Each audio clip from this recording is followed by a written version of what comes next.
So guys, Sowore has finally destroyed Wike. Sowore has notified the United States about the properties Wike is said to have bought there with public funds. So Sowore wrote to the Attorney General of the United States, Florida to be precise, notifying them that Wike is said to have allegedly used public funds to buy 3 different properties in the name of his wife and his children. We know that it is a criminal offense in the United States. So Sowore has taken this bold move after Wike came out to condemn Sowore for calling Tinubu a criminal and saying that it's just that Tinubu is somebody that obeys rule of law. So Wike was in other way around saying that if he was the one, that Sowore wouldn't have gone free. So Sowore equally tweeted and said Wike is planning to buy him, something like that. I'm going to read out all the tweets just for you to see what's happening. Now let's start with this tweet here. This one is the latest tweet that Sowore tweeted today about 2 hours ago, and it says, it turns out that the international thief Nyesom Wike has 3 different properties in Winter Spring, Florida. All of them were hidden under the name of his wife, Eberechi Suzette Nyesom Wike, who also serves as a court of appeal judge in Nigeria, and shared out to his children. There are even more properties, but we are making progress. We have already contacted the office of the Attorney General of Florida, James Utmaya, to notify them that Nyesom Wike has laundered stolen funds, proceeds of crime, to purchase and traffic properties in their state, which are first-class felonies. Hey, so guys, this one is a heavy allegation. Hey, I hope Wike is going to survive this, because see, Sowore attached evidence. You can see, look at even Wike's wife's name are all in this. So guys, Sowore posted this. He said they've already contacted the Attorney General of Florida. They've already notified them, and he has come on Twitter to make it public for Nigerians to know that he has already told Florida that Wike bought houses in the United States, and here are his evidence. So guys, this one is powerful, because guess what?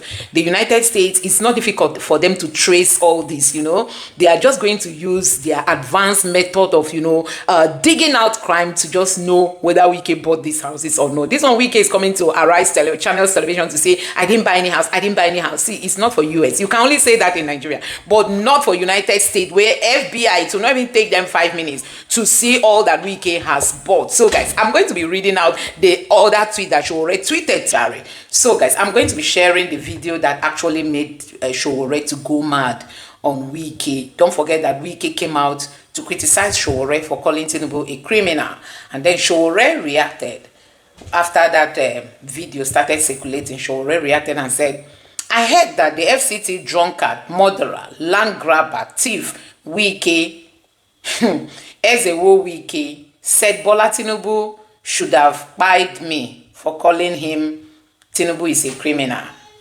And then Sowore now replied him and said, if Nigerians weren't so docile, complacent, and cowardly, criminal, thieves, murderers like Wike would have never have any leadership role in this country. Sad, Wike stole land in Abuja. Wike robbed the people of Rivers State. Wike massacred Igbos in Obibo. Wike should be in Hague at the International Criminal Court.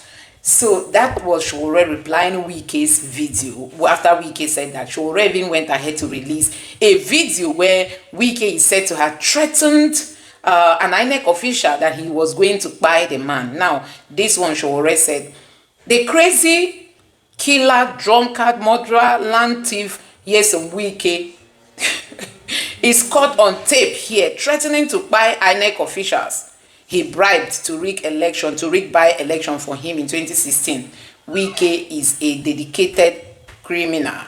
His day will come. He's threatening me with he's threatening me with assassination on behalf of Tinubu. Is nothing new. Wike has spied many, stolen so much, and gotten away with too many crimes. That is coming from Sowore. So guys, these allegations are powerful. I'm going to share this video with you just for you to know. But before then, this is an army general or an army whatever said he rejected Wike is against him because he rejected billions that was offered to him by Wike to compromise elections. So guys, a whole lot around Wike. Take your time, watch these videos, and let me know your thoughts in the comment section below. Now take a look. We're all happy reading it in social media.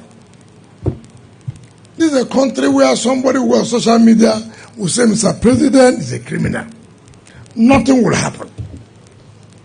Nothing. You say all kinds of things you want to say, nothing will happen. No matter how you see people criticize Trump, have you ever seen any American citizen on the social media, on the public, say, look, our president is a criminal? Have you ever had that? But yeah, anybody can wake up in the morning and abuse president, and we're happy.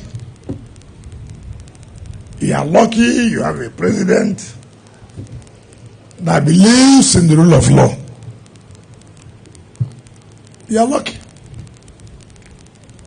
Continue to be lucky. There are those you will meet and you won't be lucky again. And I tell people, Oga was trying to reach you. I don't know whether he has spoken with you. No, I'm not. Okay, let me check him. That time he said I should call. Yes, sir. yeah, what's the problem? Well, there's no problem except we ask that they should move the thing to the rack center they receive and the usual intimidation. Intimidation by who now? No, we know that's what they will do. It's just that arriving late a bit and it's trying to put up the disbursement and set up our. I don't know what you're saying. You're not saying that anything. Who is intimidating you?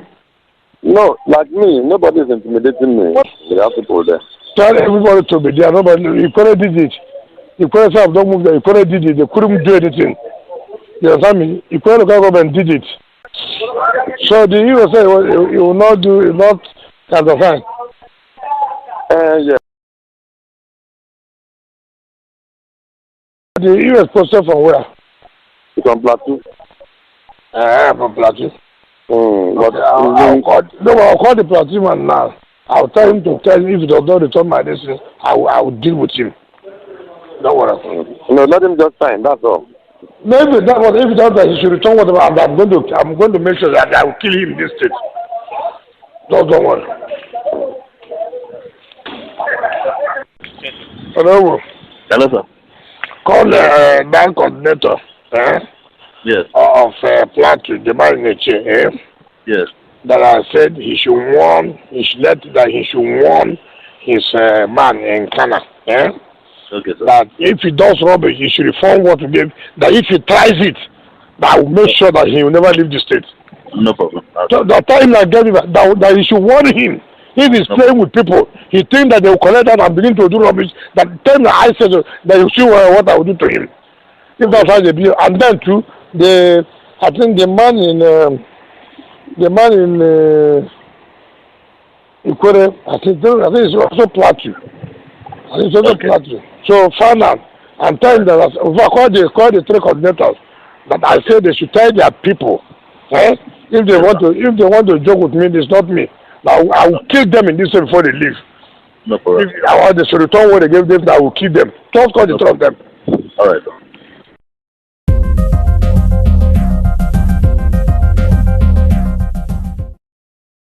Also said yesterday on air, Oji, that if they wanted to allow the state of emergency continue, they'll have continued. You know what that means?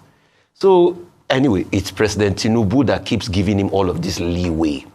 But maybe because of the agreement they both have, only God knows what is among them. Anyway, he delivered Rivers for APC. We all know how the BBC wrote against that governorship elections and how shambolic those elections, the presidential elections in Rivers State. Moving on, him that is talking that somebody abused the president and they are talking, wearing the allegations against him abusing the president, this is not the same Wike that said for President Buhari then that will go at it shoulder to shoulder, that if they try to do anything against him, Nigeria will burn. Didn't Wike say? So you see, these politicians have come to realize, plus President Tinubu, plus very Wike, when they are in opposition, they say something entirely different. When they are in government, they say something that him that is calling somebody. The constant refrain during Buhari's time was the fact that he was always taking jabs at Buhari. It's not during the Buhari time he called APC cancer. Is it not the same APC he's frolicking with now? Is it not the same cancer that is winning all the local governments in the state? So you can see these, our politicians.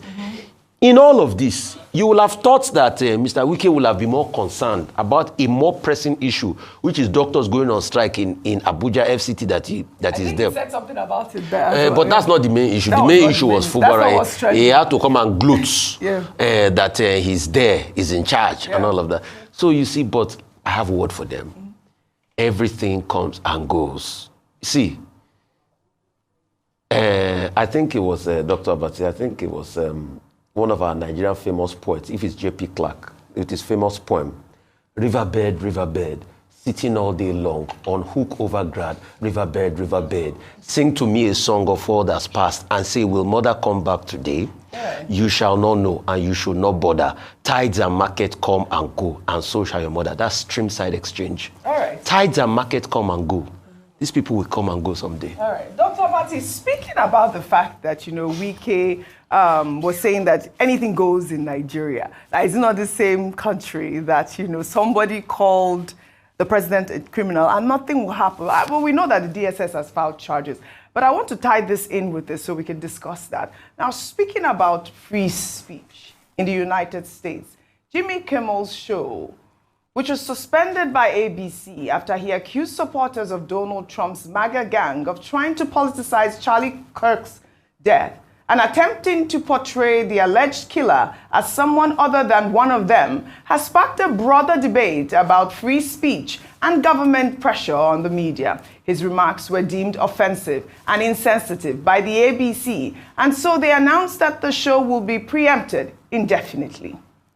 We hit some new lows over the weekend with the MAGA gang desperately trying to characterize this kid who murdered Charlie Kirk as anything other than one of them and doing everything they can to score political points from it. All right, critics have slammed the suspension of Jimmy Kimmel. Even former U.S. President Barack Obama criticized the Trump administration for threatening regulatory actions against media companies. The issue of free speech, yes, Dr. Abati. It's the First Amendment. Yes. And then you have this council culture that is flourishing under Trump.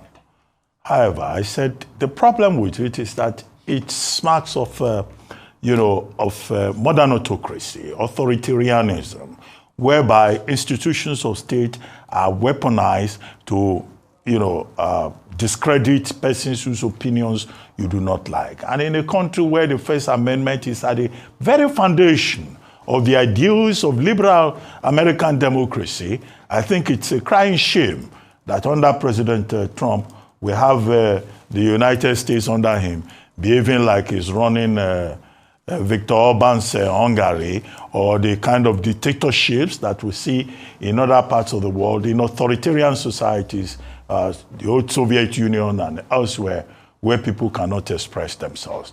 But does President Trump care? He does not. He's going after anybody who does not express the same views as him. Before now, it was Stephen Colbert. Before now, it was Katia Atta of Washington Post, just for expressing a view about Gonzo, the spread of guns and politics. Yes. That was how, Karen Atia left Washington Post. Now it's Jimmy Kimmel. Trump is even boasting that other networks, anybody that expresses any opinion that he does not agree with, should be fired from the platform. Now, that is not the only thing. They are now criminalizing anybody that says anything critical about the death of Kirk. However, this is the same America where when you had issues of gun violence, the radical right will not say anything. This is the same America when George Floyd incident occurred, right? It was the ordinary people who came out en masse. What did they use this same Brenda Carr institution, the FCC, that's the Federal Communications Commission, to do at that time? Brenda Carr is going all about now. Say anybody that says a word about Kirk's death, the person will be dealt with. And Trump is saying, yes, carry on. So it's not the kind of thing that should be recommended. And I was saying that, look, these are our African leaders. Very soon they will start saying that's what they do in America.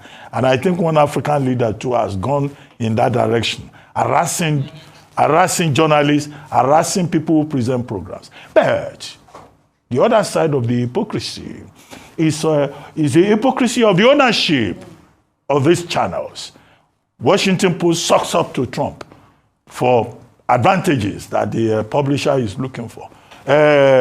Nesta, they have about 200 radio stations. Oh, they've removed Jimmy Kimmel from their programs for their own selfish reasons. So when Trump harasses them, they jump. They don't have enough courage, like Harvard University, to stand up and say, no, we have the right to free speech, we have the right to choice.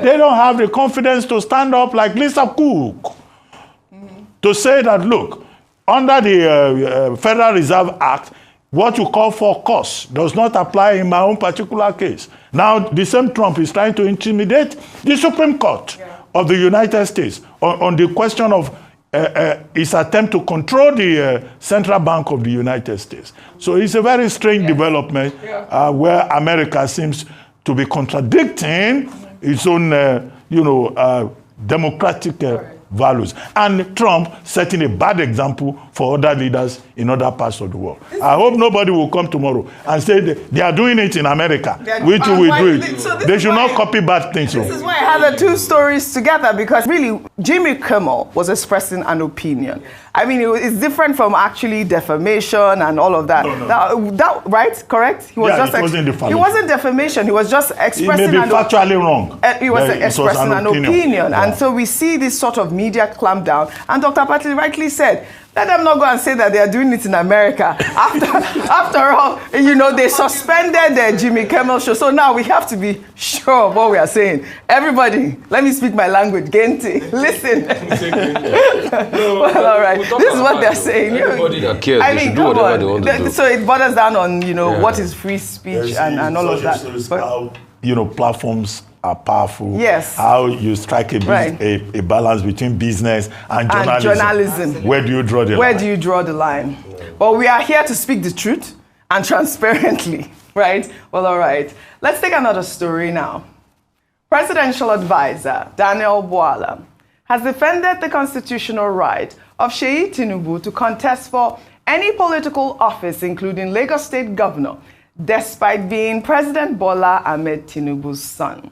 Speaking on the Clarity Zone broadcast, Bwala said that being the president's son should not disqualify anyone from participating in politics. He dismissed suggestion that Seyi's charitable activities are politically motivated, arguing that people should not gaslight or blackmail him simply because of his family's background. Let's take a look. Some people assumed that the way he's been doing a lot of this welfare, which he did not start yesterday, a long time, saying he want to become governor. Yes. Then I asked the question, is he not qualified to be a governor? Even if he want to be governor. They say no, because his father is a president. Then I asked the question. He has not said he's running, but I'm just saying, you don't gaslight or blackmail somebody, right? I said, even if his father is a president, what stops him from running? Being a governor. Absolutely. He can even challenge his father in the election. Exactly, in the next election. Let us see how he will challenge his father. Challenge his father during the election. He can even challenge. He should challenge his father. Well, Daniel Bwala also criticized Peter Obi's charitable activities, questioning the scale and quality of his interventions. Bwala claimed that despite being a multi-billionaire, Peter Obi has no record of floating a foundation, alleging that Peter Obi limits his charitable givings to only 5 million naira and has never given beyond 50 million naira. Bwala also accused Peter Obi of providing substandard infrastructure, specifically targeting his borehole projects in northern Nigeria. Let's take a look. Peter Obi is a billionaire, multi-billionaire. There is no record that Peter Obi has flouted a foundation, because every man who believes he has a passion for humanity, every man that I've seen in terms of big men, they've flouted a foundation or a school, anything that has to do with public interest, and fund it so they can meet the need of the masses. Not a single one. But there are good deeds that he does. Gives 100 million to this, to the streets. He never give 100 million from Adam. I know he gives 5 million. He has ever given beyond 50. And even that 50 he gave, I can tell you the circumstances behind it. But let me tell you, he came to the Northwest and North Central that time after the election, and places where they didn't have water, and he wanted to create borehole. Do you know the type of borehole Peter Obi gave them money to produce? Caveman days borehole, where somebody will climb and be bouncing like this, like a this strip club. He'll be bouncing like that before water go come out. Caveman borehole. Let me take this reaction from Dave, who wrote, "There is no mandatory law that donations towards charitable acts to support the cause of humanity must be rooted through foundations. I can't think of the foundation MKO Abiola floated during his lifetime, but his impact was felt across African continent." Go ahead. Yes. Let me start with the first story around citizenship. Yes. Running for governorship Yes. in Nigeria. In Lagos State for the son of the president, saying that he could even contest against his father. And absolutely true. Yes. Many of us know the criteria for being president of Nigeria. Must be a Nigerian citizen by birth, must be sponsored by a party and belong to a political party, and of course must have attained at least school cert or its equivalent. And what disqualifies you are, of course, must not be a convict, must not have been indicted in embezzlement or forgery, a number of these things that Seyi Tinubu is not guilty of. So, as he said, he has a right to contest. However, we keep saying that the power lies in the hands of the people. I believe that when it comes to election time, the people should be enabled, and I use that word very, very intentionally, should be given the enabling environment to choose who their preferred candidate will be. I say this because oftentimes I've talked about INEC being a critical stakeholder when it comes to free and fair elections and enabling the will of the people to prevail, and not just imposing perhaps a candidate on or a sham election whereby the will of the people is violated. And so if they can just give people an opportunity, if they want Seyi Tinubu to be their governor, it's up to them. It's not Daniel Buala that would advise the Lagosians how to vote or where to vote or who to vote, but the race will be tight because the number of prominent people have thrown in their hats in the ring. Let's see how that will pan out. 2027 is 2 years away. Now, going on to charity, absolutely spot on with that ex-post that there's no legislation around how people give. I think it's quite rich coming from Daniel Buala himself. Let him evaluate, have a self-evaluation, and tell us himself how he has contributed to society through his own giving or through foundations that he has floated. I think that's more important. I think it's rich for you to criticize the giving of another person who is trying to do good in Nigeria, whether it be Peter Obi, whether it be Remi Tinubu, whether it be Seyi Tinubu, who's given anything, when you yourself haven't self-evaluated. I praise people who, under prevailing economic circumstances, have gone out of their way to take their personal wealth to enrich the lives of others. Instead of castigating, I think it's important to praise the efforts of individuals who have chosen to do good. I think you have empirical facts. Empirical. You found something empirically. Donated more than 50 million. This is September 2021. Igu Online. Peter Obi donates 100 million to Specialist Hospital for Nursing School. Okay. To Shanana Specialist Hospital, Usuka. But we've taken a lot of the stories. We've seen the empirical facts. One decides to give out of their personal wealth for the benefit of humanity. Yes, I think it's important to encourage that. Buala was factually incorrect. False. Well, all right. Daniel. Kokoro Tonjefo. Kokoro Tonjefo. You know a follower. Oh my goodness. Well, all right. Shall we now take another story? Well, tributes have been pouring in for the victims of Tuesday's fire at Afriland Towers on Broad Street in Lagos Island. President Bola Ahmed Tinubu, the First Lady of Nigeria, Senator Oluremi Tinubu, Peter Obi, and the Governor of Lagos State, Babajide Sanwo-Olu, have all expressed their condolences to families of the victims. The president, in his tribute, extended his sympathies to the management and staff of FIRS, United Bank for Africa, and other affected organizations, while also commending the swift response of emergency workers who assisted in evacuation efforts. Sanwo-Olu described the incident as worrisome and a significant loss, with property worth millions of naira destroyed. Meanwhile, the chairman of Harris Holdings and Afriland Properties, Tony Elumelu, on Tuesday cut short his trip to New York for the United Nations General Assembly following the tragic incident at Afriland Towers. In an emotional statement to staff and stakeholders, Elumelu said he was shattered by the devastating incident and described it as a devastating loss for the Afriland family. And I'll read his statement in part. He wrote, "I am shattered by yesterday's devastating incident at Afriland Towers that took the lives of our dear colleagues. No words can capture the magnitude of this loss, not for their families who loved them, not for the friends who valued them, and not for those of us who worked beside them. Yesterday was a stark reminder of what truly matters, our irreplaceable people, those who walk through our doors each day and share our mission. As we navigate this grief, I urge you all to reach out to those who are receiving care.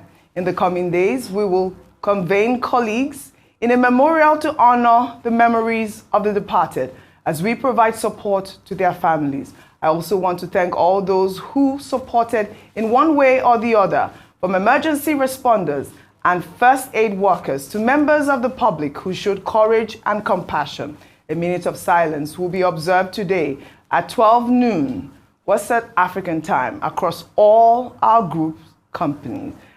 This was so touching to read yesterday, and it was quite important that the chairman had released that statement, because we did see a statement from the UBA group, claiming that the Afriland Towers was not the headquarters. So it's good that the chairman had clarified this and released that statement. We know that the Federal Fire Service has announced plans to roll out a nationwide task force on safety compliance to audit public and private buildings, enforce safety standards, and train facility management. The death toll from the tragic incident has now risen to 10 people, including staff members from the Federal Inland Revenue Service and United Capital PLC. Our hearts goes out to the family members. Dr. Bati, you wanted to say something, or just a minute? To say that, look, this is very unfortunate. Yes. I mean, we all wake up in the morning and we're going to offices and all of that. And for a person to go to work and not return home, it's a very serious tragedy, not just for the families involved, but also, for society, that, security of lives in a real sense cannot be guaranteed. The more we get to know of the details, the more painful, this story is. We were told that the fire started in the basement and that smoke engulfed the building. Is it that there were no smoke detectors, either in the Afriland Towers or in the other incident that occurred on that day? In some other countries of the world, they have something they call fire drill. Sometimes you will be in a public building, say in the United States, you start hearing noise. They will tell you, it's fire drill, just for you to know what the escape routes are. Where are the people were dropping from windows? Yes.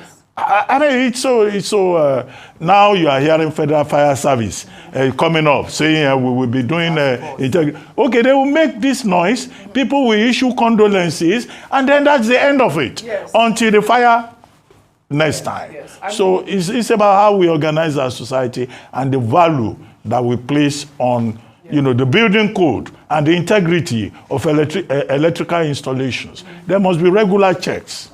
Well, the condolences are well appreciated from the president, from the first lady, and even Tony Elumelu cutting short his trip to Onga. He did show empathy there.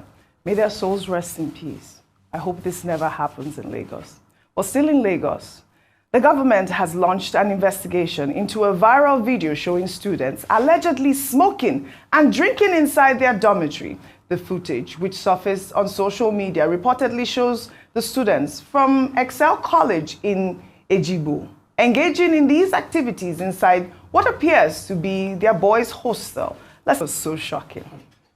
The Education Commissioner in Lagos, Jamiu Ali Balogun, said the government is treating the incident with utmost seriousness as it goes against core values expected within Lagos education system. The commissioner announced that a monitoring and investigation team has been dispatched to verify the video's authenticity, identify the students involved, and determine the level of institutional oversight He warned that any school found culpable will face sanctions in line with the state education regulations. I mean, this was shocking to see, guys. Very shocking. Yeah. Shows moral decadence, shows the fact that we have a society that is going under. But the question is this not a reflection of your political class? Is this not a reflection of the high-up people in this country? Is not that how they smoke and they drink in public? Where did the kids learn it from? They learned it from people ahead of them. They learned it from people that are influencers in society.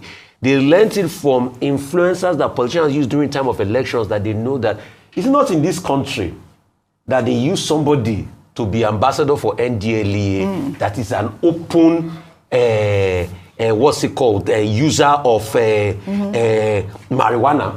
Is it not the same country? So you see, we live in a country where we act hypocritically. The kids learn from somewhere. We can deal with the kids, but we should also look at the fabric of our society. It's not in this country that a top politician in Ogun State was seen as a drug peddler. I'm very concerned about this video, and I think beyond punishment, we should look at rehabilitation.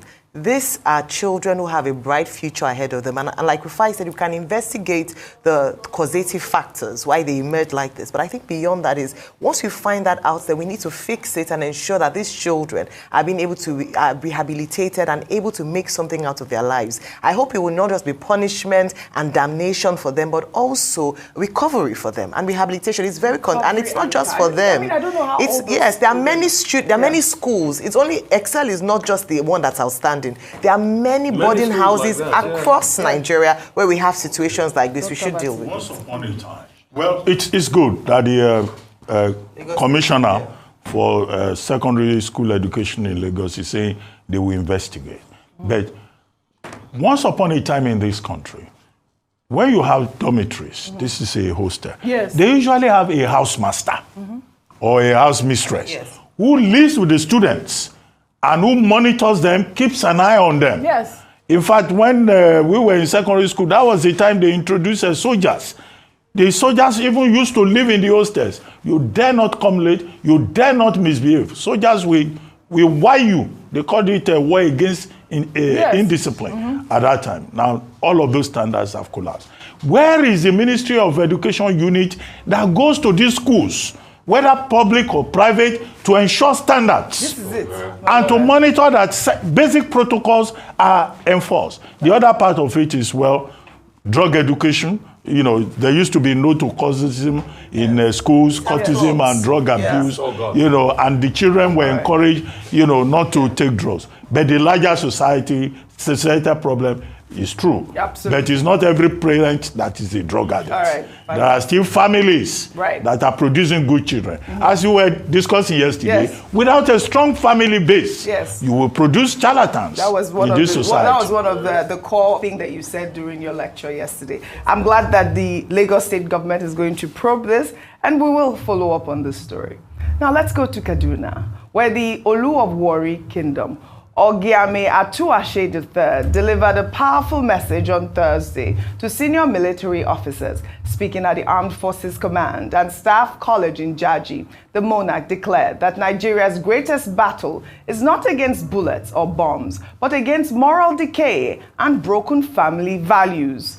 Today, this one he tweeted it just like about 2 hours ago. Now there's another tweet Sowore tweeted before this one that was about 6 hours ago, and Sowore said, Florida state law prohibits anyone who has stolen or laundered money from using it to purchase property. An international thief, Wike, bought the mansion in cash but claimed his in-laws bought it for his wife and children. He is about to find out in a very hard way. He went further to say that several statutes in the state of Florida directly prohibits what Florida state law prohibits. Anyone who has stolen or laundered money from using it to purchase property. An international thief, Wike, bought the mansion in cash while claiming his in-laws purchased it for his wife and children. And he went further to say several statutes in the state of Florida directly prohibits what Florida law prohibits. Anyone who has stolen or laundered money from using it to purchase property. An international thief, Wike, bought the mansion in cash while claiming his in-laws purchased it for his wife and children. which is illegally concealing ownership of his Florida property by placing them under the names of his children and wife, who is herself a public official, a court of appeal judge in Nigeria. Hey, and Sowore still went further to write and said, Wike's crime, among others, fall squarely under organizing or directly trafficking in stolen properties. A first degree felony under Florida statute.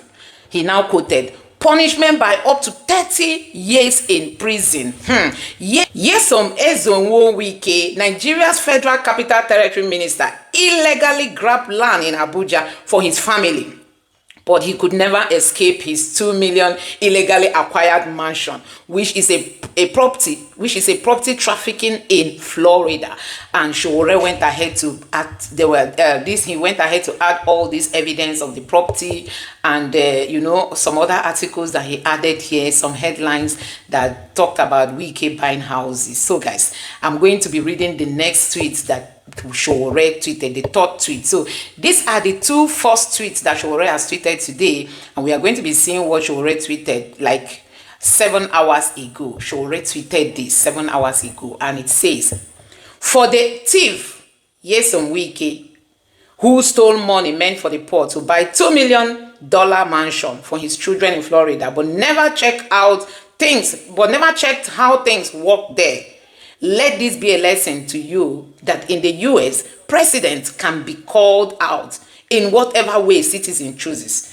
Judges are not meant to be pocketed, and presidents have no option but to live by the rule of law. And let it also be known through your corrupt and public thief of resources, you have now created a new jurisdiction, Florida, where the crime you commit in Nigeria can be tried. And he went further to say, read, judge throws out Trump's $15 billion lawsuit against New York Times, citing improper content also.